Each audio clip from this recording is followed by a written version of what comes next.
Jannatul Baqi' Al-Gharqad, yang mana selepas sahaja Nabi Muhammad sallallahu alaihi wasallam dan dua orang sahabatnya akan dibangkitkan pada hari akhirat, pada hari kiamat nanti.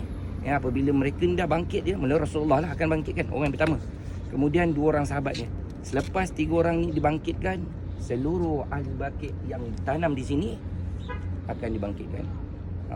Maknanya nak tunggu giliran apa tadi dekat sungai apa ni bang tinggal, lama sangat lagi lah. Sungai Rembau lagi lama sebab dia jatuh ni, KB atas sikit, jadi lagi lama lah mereka dibangkitkan. Sebab dia orang yang pertama dibangkitkan ialah ahli syurga. Ahli syurga yang mana? Ahli syurga Baqi' Al-Gharqad. Okey, Jannatul Baqi' Al-Gharqad ni lebih daripada 10,000 orang, lebih daripada 10,000 orang sahabat lah tanam kat sini. Daripada penduduk Mekah pun ada tanam di sini, daripada penduduk Madinah pun ada tanam di sini. Di antaranya Uthman bin Makhzum, dia orang Allah SWT, orang Mekah, ditanam di sini. Orang yang pertama Uthman bin Makhzum, bukan Uthman bin Affan. Okey. Dan orang yang pertama Sa'ad bin Ubadah ke Sa'ad bin Mu'az, saya tak ingatlah, yang tanam di, orang pertama Madinah yang tanam di sini. Okey. Dan Nabi Muhammad SAW dia sering ziarahi perkuburan Baqi' ni pada waktu malam.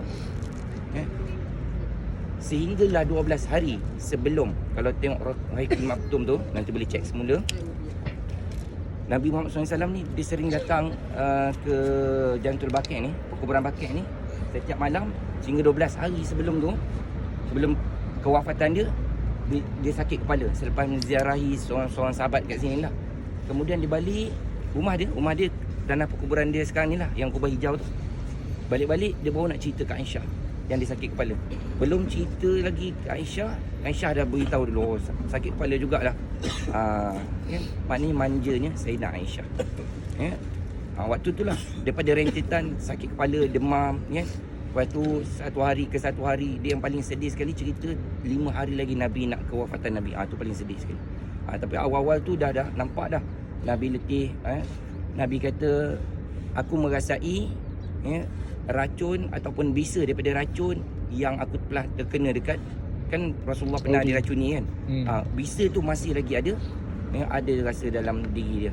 Sebab itulah di antara orang yang terkena virus, orang yang meninggal disebabkan sakit tu sebab virus, antara kan ada kita punya mufti beri pandangan di antara orang yang mati syahid. Mudah-mudahan ada lah kawan-kawan kita, sahabat-sahabat kita baru-baru ni COVID-19 yang meninggal atas sebab tu, Allah kurniakan dia dengan syahidnya dunia dan akhirat, mudah-mudahan. Amin. Okey tuan-tuan dan puan-puan, saya cerita secara rambang lah. Nanti kalau kita dapat masuk, nanti kita ceritalah satu-satu siapa yang ada dekat dalam ni. Di antara yang mereka yang ada dekat dalam ni, Ummahatul Mukminat, ibu-ibu orang-orang Islam, orang-orang mukmin. Siapa dia? Seluruh isteri-isteri Nabi.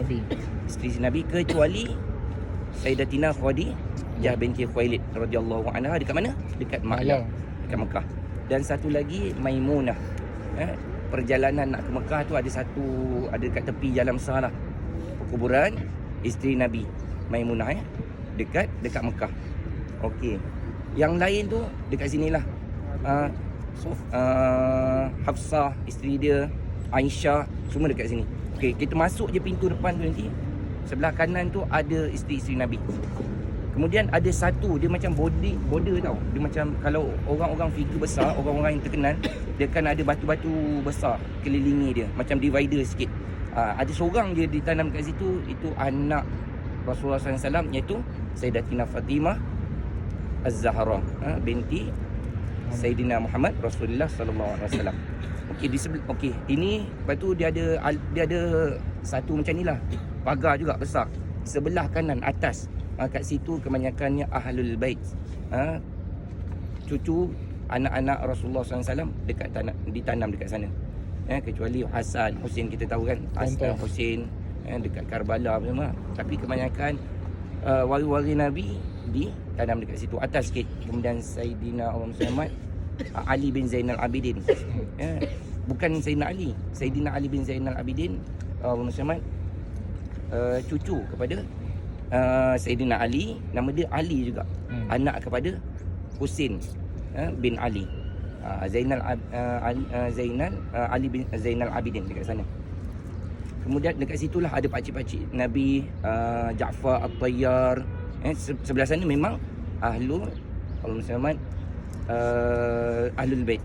Okey, jalan depan sikit sebelah kiri kita ada perkuburan permakaman Imam Malik. Imam Malik dan guru dia Allahumma salli ala Muhammad, Imam Nafi'. Malik yang mana? Imam Malik yang bermazhab Maliki. Dan guru dia ialah Imam Nafi' sebelah dia. Sebab dia berhajat nak ditanamkan di bersebelahan dengan guru dia. Okey, jalan depan sikit lagi. Okey, sebelah kanan kebanyakan Ahli Madinah lah. Kemudian sebelah kiri, depan sana sebelah kiri mereka yang syahid pada peperangan Madinah waktu tu. Pun tanam sana. Saya macam tu lah gambaran. Sebab macam ni saya nak beritahu satu-satu. Kalau kita tengok pun, saya pun tak tahu mana satu perkuburan saya satu. Okey. Cuma yang boleh kita nampak sekali kat sini tu yang ada body tu. Apa dia orang kata signboard warna biru tu, tuan-tuan dan puan nampak? Siapa tu agak-agak? Dia signboard tu tuan-tuan dan puan, dia beritahu ialah pantang larang dan adab-adab menziarahi kubur. Tu macam tu. Dia tampangkan besar-besar kat situ. Sebab mesti figure yang besar, mesti orang besar kat situ. Jangan buat bid'ah, jangan buat perkara-perkara yang tak boleh, jangan berdoa dekat kubur, jangan jalan membelakangi macam ni. Dia tak bagi jalan macam ni. Kita kan macam tanda hormat. Ustazah Asma katakan kalau kita nak ambil bergambar dekat kubah hijau tu pun jangan kita membelakangi Nabi. Bukan tak boleh, tanda kita adab. Jadi kita mengiring. Begitu jugalah kita pun adab je kan. Assalamualaikum ya ahli diyar. Macam ni lah dekat Rasulullah SAW, makam Rasulullah SAW, kita bagi salam je boleh. Kalau angkat tangan doa kan, memang Arab tu akan halau. Jangan haram dia tak bagi.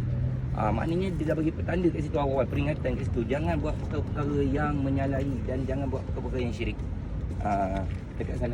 Siapa dia agak-agak? Okey. Rasulullah SAW dikebumikan sebelah Rasulullah SAW. Siapa dia? Sayyidina Abu Bakar As-Siddiq. Dan sebelah Sayyidina Abu Bakar As-Siddiq siapa dia? Umar Al-Khattab. Dekat sini ialah Sayyidina Osman bin Affan. Tu. Kalau sini dah tak ada lah askar jaga. Kalau kita datang awal tadi ada nampak askar 3-4 orang duduk kat situ. Dia besar dia punya divider. Kat situlah Sayyidina Osman bin Affan ditanamkan. Okay. Kemudian Allahumma salli ada satu lagi Sa'ad Ibnu Sa'ad Al-Khudri. Dia ni penjaga Rasulullah sallallahu alaihi wasallam punya kebun.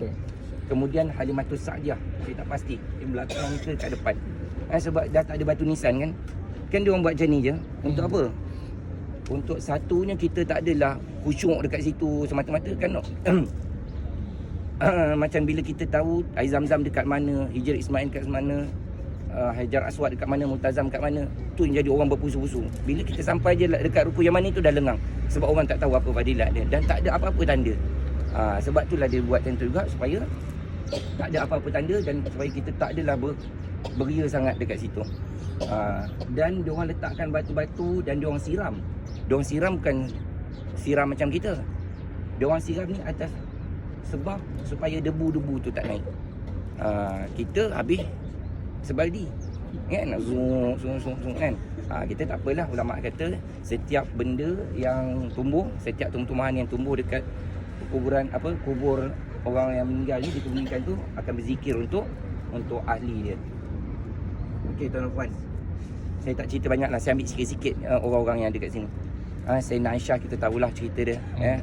Sehinggalah akhir ayat dia ada sedikit pertelagahan, perselisihan faham kan. Tapi perselisihan faham tu pun Allah kurniakan dengan jalan yang baik selepasnya. Kemudian siapa tadi, isteri-isteri Nabi yang lain dan ada anak Nabi yang Nabi paling sayang iaitu Fatimah Az-Zahra. Saya cerita satulah. Fatimah Az-Zahra ni ketika Sayyidina Ali turunkan jasad yang mulia Sayyidina Fatimah ni, dia menangis. Dia macam dia menangis dan terkejut. Sebelum dia kebumikan, dia semayang dulu. Dia semayang fardu. Sebab apa? Sebab Sayyidatina Fatimah dia dah tahu dah tanda-tanda dia akan pergi. Bila ada tanda-tanda pergi, Dia kata aku akan menyusul selepas Nabi. Kan Sayyidatina Fatimah ni Nabi bisik dekat dia. Mula-mula dia menangis, lepas tu dia tersenyum. Sebab apa? Apa yang dibisikkan oleh Nabi, Nabi kata selepas aku meninggal ni, kamu yang akan meninggal. Oh, dia seronok dah. Jangan bersedih lah, Nabi kata. Pemergian aku ni tak lama. Selepas aku ni, kamu yang akan menyusul. Sepatutnya kita kena gembira lah. Lepas Nabi meninggal, kita akan mati juga. Kita tak tahu bila je. Sebab Nabi janjikan orang lepas aku meninggal, kamu meninggal. Lepas berapa berbulan, ada yang kata 3 bulan ke 6 bulan, Sayyidatina Fatimah pula meninggal. Tanam pula dekat sini. Okey, Sayyidatina Fatimah ni dia kata dengan Sayyidina Ali, dia kata jangan maklumkan pemergian aku. Sehingga kan lama, jangka masa yang lama, baru orang kata Sayyidatina Fatimah dah meninggal. Tak tahu pun. Sayyidatina Fatimah ni memanglah dia orang keluar pun orang tak tahu dia Sayyidatina Fatimah, dan dia jarang keluar. Sementara orang-orang yang Nabi sayang dan dia paling jaga sekali akhlak dan maruah diri dia. Okey, tak kala dia meninggal, dah wafat, kedua orang anak dia beritahu dekat Sayyidina Ali. Ketika Sayyidina Ali tengah imam waktu tu. Lepas je, bukan tengah imam lah, dah selesai imam, dia beritahu ibu dia dah wafat, pengsan Sayyidina Ali. Khairan orang. Lepas tu dia bangun, dia selesaikan pengurusan jenazah isteri dia, Sayyidatina Fatimah. Dia kebumikan. Bila kebumikan, dia dalam keadaan terkejut dan menangis. Apabila dia naik, anak dia tanya, kenapa ayah menangis tadi? Benarlah kata atukmu, Sayyidina Rasulullah SAW, tak kala mana aku akan kebumikan Fatimah nanti, yang akan sambut ialah Sayyidina Rasulullah SAW. Maknanya Sayyidina Ali tengah-tengah kebumikan, ada yang sambut tangan Sayyidina Ali dan kebumikan bersama dia. Siapa dia tu? Rasulullah SAW pula. Tuan-tuan banyakkan selawat, tak mustahil. Tuan-tuan perempuan nanti kalau kita meninggal, Rasulullah yang sambut. Besarnya pahala rasanya. Dia rasa tangan macam ni. Kita tengah angkat tangan, ada orang pegang. Sama. Oh ya Allah, beremang bulu roma. Kan? Ada orang yang sambut kan? Masya Allah. Sebab itulah bila orang yang kebumikan ni, biarlah ada sanak saudara kita yang kebumikan. Melainkan kita dah tak boleh ni, kita izinkanlah orang-orang yang lain untuk, ataupun perempuan kan, tak ada adik-beradik lelaki, izinkanlah yang lelaki. Itu cerita Sayyidatina Fatimah lah.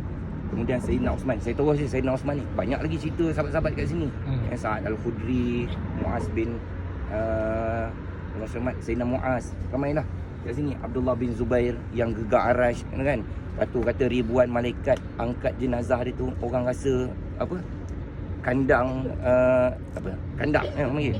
kandar dia punya jenazah tu rasa ringan, rasa macam tak bawa apa-apa. Antara tu siapa dia? Zubair. Okey, lepas tu teruslah Sayyidina Osman. Sayyidina Osman ni di antara manusia yang disegani oleh penduduk bumi dan penduduk langit. Satu ketika Rasulullah SAW dia tengah duduk melunjuk, rehat dekat rumah, macam biasalah kita melunjuk. Datang Sayyidina Abu Bakar ke rumah. Assalamualaikum, Sayyidina Umar ni nak datang. Assalamualaikum. Tak adalah Assalamualaikum Melayu, hukum panjang kan. Assalamualaikum. Hukum tu hukum panjang orang Melayu. Assalamualaikum Rasulullah, ni sahabat kamu Sayyidina Abu Bakar. Masuk. Rasulullah masih dalam keadaan melunjuk. Sayyidina Umar datang.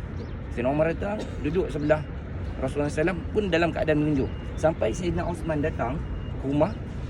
Siapa ni? Sayyidina Osman datang nak masuk juga. Okey, masuk. Tak kala Sayyidina Osman datang je, Rasulullah SAW daripada melunjuk tadi, dia tarik kaki dia. Lepas tu tanyalah dua orang sahabat tadi, kenapa? Daripada kami tadi duduk, kamu masih melunjuk. Sampai Sayyidina Osman je, kamu terus duduk dengan elok, dengan adab. Kenapa? Sebab Sayyidina Osman ni disegani oleh penduduk bumi, malahan penduduk langit pun segan dengan Sayyidina Osman. Masya Allah. Kita di bumi saja orang tak segan dah kan. Malahan kalau di langit, mudah-mudahan di langit tu adalah yang malaikat yang menyegani kita. Amin ya rabbal alamin. Okey, Sayyidina Osman, apa lagi kisah dia? Cincin dia terjatuh dekat dalam telaga, dekat baket pula, dekat Quba. Ada satu telaga dia nanti. Kemudian kisah Sayyidina Osman ni di antara fitnah yang besar akan muncul. Dan waktu tu lah ramai yang cucuk, orang Yahudi cucuk, orang Islam sendiri mengkhianati orang Islam. Sebab Sayyidina Osman ni, dia punya pemergian, mati, wafat dia tu sangat-sangat tragis. Sebab apa? Sebab dia dibunuh. Ada kalau dalam kitab tu orang pecahkan daripada bumbung dia, lompat dia tikam daripada belakang. Tumpahnya darah dia dekat Al-Quran yang tulis waliyatal taf. Dulu Quran dulu kan, ada Quran dulu Rasam Osmani ni dekat waliyatal taf tu ada kesan merah. Orang kata itulah darah Saidina Osman. Bukan tu, maksudnya tanda dekat situlah terpeciknya darah Saidina Osman dekat waliyatal taf tu. Tapi wallahu taala alam sejauh mana kesahihan dia tak tahulah. Cuma waliyatal taf tu memang titik betul-betul pertengahan di antara alif lam mim daripada alhamdulillahirabbil alamin hinggalah minal jinnati wan nas. Titik-titik betul-betul pertengahan. Pasal orang kata tengah-tengah Quran Yasin tu ialah jantung dia, jantung Quran. Okey. Saidina Osman ketika kewafatan dia berpuasa. Rasulullah SAW kata Saidina Osman ni dia wafat nanti dia akan berpuasa di dunia, dia akan berbuka puasa di syurga. Jadi perbanyakkan berpuasa antara menghalang kita buat maksiat dan mudah-mudahan dalam keadaan kita beribadah Allah angkat kita ke dalam mati dan masuk ke dalam syurga dan kita dapat berbuka puasa dengan Saidina Osman. Masya-Allah, tu dah kira macam VIP lah. Dengan Rasulullah lagi seronok lah kan. Ni duduk buka puasa dengan siapa? Nanti buka puasa dengan Saidina Osman nanti. Maksudnya jangan terus puasa je, tak buka-buka. Takut meninggal, tak jumpa pula Saidina Osman nanti. Okey, banyak lagi kita nak ceritakan kat sini. Tuan perempuan, apa yang suka saya ingatkan dan Saidina Umar pun dia doa mudah-mudahan dia dimatikan di tanah yang adanya Rasulullah SAW. Dan dia ajar supaya kita berdoa kita dapat jasad kita dikebumikan di tanah sini. Sebab apa? Sebab ni dah confirm janjikan ahli syurga dekat sini. Siapa yang tanam kat sini terus tak ada dosa dan dapat masuk ke dalam syurga tanpa hisap dan tanpa azab. Oi Allah, banyak-banyak dosa kita Allah tak kira dah tanam kat sini. Kecuali apa dia tuan-tuan dan puan? Allah akan tangguhkan kita sebelum kita masuk, kecuali hutang. Jaga-jagalah dengan hutang. Tu yang kita nak datang ke Madinah ni selalu kita minta maaf kalau ada salah silap. Kemudian kalau ada hutang kita tangguhkan dulu. Kita selalu cakap macam tu mudah-mudahan Allah selesaikanlah segala hutang-hutang kita. Siapa yang banyak hutang ni, dia ni dekat dengan malaikat. Sebab malaikat dia sentiasa catat bila nak bayar. Selain pada orang yang catat malaikat pun dia tengok lagi banyak kita hutang, lagi banyak malaikat dengan kita. Tapi tak tahulah malaikat yang mana. Kalau malaikat katibin yang pencatat tak apa. Takut-takut yang bersama dengan kita malaikat al-maut. Ni tinggal seorang je lagi malaikat nak datang kat kamu. Siapa dia? Malaikat maut. Silakan Okey, baik tuan-tuan puan, itu saja sikit sebanyak kongsi dekat sini. InsyaAllah kita akan jalan lagi Boleh kita akan terus. Satu soalan ni. Okey. Sekarang ni yang dekat Burung Rakit ni, siapa lagi yang tanam kat sini? Okey, betul. Ada lagi tak yang baru-baru punya? Okey, yang baru. Orang yang tanam kat sini macam subuh tadi kan, yang tanam dekat sini hanya yang bermukim dekat sini sahaja. Yang bermukim dekat sini. Kalau macam kita visitor umrah dah tak ada dah. Dia akan tanam dekat belakang balai bomba yang ada dekat Bukit Uhud. Kan orang Malaysia, Emras khususnya berapa orang dah meninggal. Awal tahun itu ada anak dia tu lama duduk sini. 3 bulan ayah dia dekat dalam hospital. 3 bulan ayah dekat hospital. Dia duduk sini je lah. Bayar lain. Kemudian meninggal ditanamkan dekat belakang Bukit Uhud tu. Okey. Yang dekat sini orang yang bermukim dan orang-orang yang kematian dia tu aneh. Bukan macam mana aneh tu, tersepit lift tu kan. tak cukup aneh lagi. Dia aneh bagi mereka satu kekaguman orang Arab. Okey, di antaranya ada orang Perak kita tak silap yang masuk metro tu. Dia meninggal waktu tu dekat dalam raudhah ketika sujud. Kemudian orang selamat waktu bulan Ramadan 10 malam yang terakhir, malam 27 Ramadan. Oi, memang besar sangatlah hari tu hari Jumaat. Arab terkejut. Dia apa amalan dia sehinggakan dia boleh meninggal dekat dalam raudhah. Tuan-tuan perempuan, kita meninggal ni bukan boleh buat-buat. Meninggal kan. Tu kena cubit dengan polis tu tengok hidup balik kan. Dia tak boleh buat-buat.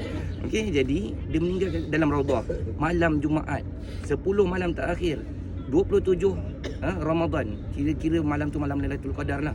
Arab dia tanya siapa dia ni sama. Jadi dia punya kawan-kawan jemaah lain cakap dia ni apa amalan dia, dia memudahkan kerja orang-orang yang nak buat baik, orang-orang yang nak ceramah. siapa ke nama dia, saya lupa. Dia ni kalau ustaz nak datang ke mana-mana masjid, dia yang akan uruskan. Oh, ustaz nak camai, okey boleh datang. Nanti dia buatkan surat, pergi naik pejabat agama, turun. Okey, ada dapat dia punya tauliah nak mengajar, okey dia buat. Ustaz datang hari apa, dia tulis. Ustaz, okey ustaz turun parking je kat sini, saya memang haskan dah. Jadi jangan marah ustaz-ustaz. Ustaz ni ada tempat parking lot sendiri. Tak boleh lah kan. Memang dia orang tu. Itu kerja dia. Dia bukan orang yang ahli ibadah, bukan yang kuat semayang apa semua. Dia bukan orang yang alim. Tapi dia membuka jalan dan membuka ruang untuk orang buat baik, dia dapat pahala. Kita ni itulah.